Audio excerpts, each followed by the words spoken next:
Hello guys, आज ज्योति का birthday था। तो आज हम लाए ज्योति के लिए केक। केक लाए, आज बच्चे बहुत खुश थे। सबने मिलके काटा, हम सबने मिलके केक। और केक काटा, सब बच्चे की तरह खुश हो रहे। रौनक भी बहुत खुश हो रहा था। और देखिए कैसे सब बच्चे खुशी से हो रहे थे। और ज्योति जी ने खिलाया मुझे केक।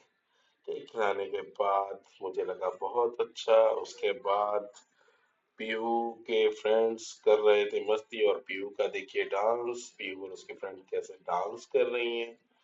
बहुत ही सुंदर डांस लग रहा था इनका, तो मुझे बहुत ही इंजॉय लिया मैंने भी। और आई होप आपको भी अच्छा लगेगा। तो उसके बाद आए ज्योति की फ्रेंड्स।